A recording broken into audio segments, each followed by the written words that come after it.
Hello guys, welcome back to this new video. Today we are going to talk about dreams and why we dream. But before we actually tackle this very topic, we're gonna go through some elements concerning dreams. Specifically, we're gonna start with dreams of a certain nature. Those two guys, one of them, I can't remember which one, is Larry Page, co-founder of Google, one of the pioneers of Google as we know it. So Larry Page had this beautiful, vivid dream that revealed to his best friend, and then they became the pioneer of what would be again Google. But there are other dreams that we all know about. Typical examples of that would be the song Yesterday by the Beatles and the song by the Rolling Stones, Satisfaction, which this one is a little bit more uncertain because it could be the result of either getting drunk or a vivid dream. And here, guys, you're gonna see a picture perfect. Now let's move on. Let's go to Otto Lewy, and he won the Nobel Prize in 1936. His Nobel Prize was exactly the result of a dream, where and when he actually understood something extremely important, meaning how the communication within the brain could happen. And here we go to a new different example. In these terms, it's very important the vivid dream that Elias Howe had. He was creating the so-called Carolina sewing machine, and he had this dream about cannibals or tribes, something like that, and needles that actually had a hole where to put the thread. And from that point on, he translated what he pictured in his vivid dream to reality and was able to create one of the most famous, if not the most famous, sewing machine on earth. Another example that here we can mention is this man right here, which is Ramanujan, a very well-known self-taught mathematician, pretty much devoted to the goddess Malahakshmi, and he formulated more than or less than 4,000 mathematical formula, and he thought that they were the result of divine inspiration from the goddess. One more example of this would be Kekulè, and he's very well known for a Nobel Prize that he won. Nobel Prize that he won for discovering the chemical formula of benzene and understanding that has a circular kind of structure. And so again, that was the result of ideas that came into his dreams and into his sleep, where he saw this circular form, circular shape of a snake. And so here we could have mentioned a multitude of other different examples, and in the words of Matthew Walker, author of the bestseller Why We Sleep, there are different reasons. Mostly is to store some type of memory that is emotional memory, a memory that is special, and another form of memory that has to do with statements, and so has to do with whatever we've been told. If we spend then something that is an absurd amount of time sleeping, between 6 and 10 years of our lives sleeping, then we also need to understand what is the role of sleeping, what is the role of a very good night's sleep, and what are the consequences when we don't sleep. So to measure the consequences is pretty straightforward, but what neuroscience, neurobiology has been focused on lately is indeed why we sleep, the different reasons behind us getting sleep. The most known theories on why we sleep have something to do with a rehearsal, right? And have something to do with the understanding that The understanding that basically sleeping and getting sleep is just yeah, a way for us to rehearse, for instance, social situations, right? But that also can help our memory store precious informations on situations that involve some sort of danger. So this might be a slightly evolutionistic theory according to which we get sleep just because then we are more ready to respond and activate our flight or fight response, which also involves the paralysis as a form, as paralysis of our body and our mind. We freeze in front of situations where we have or where we are panicking. So there's this theory, right, that we actually get sleep and we do sleep because we need to reinforce our memory. In other words, we witness, we see, we observe, we hear so many different elements every day, which is a constant bombardment of news, of information, and we are constantly overexposed, right?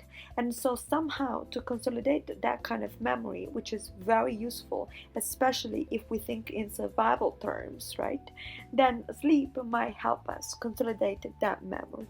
There is also another theory that is not to underestimate that has to do with visual cortex, meaning in other words, whatever ability we do have, we might have had the need to consolidate and reinforce that kind of ability, right? And so, in other words, if we only used our visual cortex for a few hours a day, we might have lost some ability inside that is also extremely important for us to be alerted of dangers, right? And so maybe one theory says maybe we have developed sleep with dreams during our sleep just to keep our visual cortex active and functioning. And dreams have been so important, so much so that the ancient Egyptians were probably the first to dedicate an entire book on the interpretations of dreams. For instance, according to the sarcophagus model, if somebody dreams of dying of violent death, then that will elongate their own life. According to the same book, if you dream of urinating into the Nile, then that also means that you will have a very prolific crop. But it's not only that, meaning also in the ancient empire and in the ancient Roman Empire, you would have like a lot of people they were able to foresee the future, and one of the ways that they utilized the most was undoubtedly that of analyzing dreams. So these fortune tellers, so to speak, right, were able to predict whether the Roman army should go into war or not, and they were also able to influence heavily on the decisions made by emperors and military leaders of that time. Yet the dreams acquired a proper status only with Freud. We know that there is an entire Wikipedia page dedicated to one of Freud's dreams. Specifically, this one is called the Hirmes injection and is dedicated to this patient who refused the treatment and upon which Freud once dreamt of. Now, Freud was a supporter of an idea, a specific idea, that is that dreams are in the skies, in a sense that all the fantastical scenes that we might witness in our dreams are actually the result of our conscious brain covering our pulsions, our instincts, our drives. And in that way, because there's some sort of moral repression, we don't see exactly things for what we want to see, but we see them in a contorted, slightly distorted, disguised way. Now, neurobiologically, sleeping is very important, but also dreaming. We don't just dream in the part that we all know about, meaning the REM phase, where you have a rapid eye movement, but we also sleep and dream at other times of our sleep. The point here, though, is that we might not be able to dream when we suffer from Charcot-Wilbrand syndrome that causes visual agnosia, and that makes us like impaired in visualizing images, in recalling and visualizing images.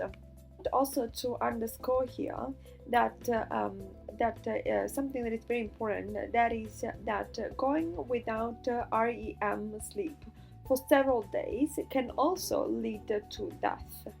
And so, in all of this, it is so extremely important to underscore something, that men and women do not sleep the same amount of hours. That is different, but also that the idea of sleeping 8 hours a night is actually not correct, in the sense that even in tribes where they lack of electricity, for instance, right?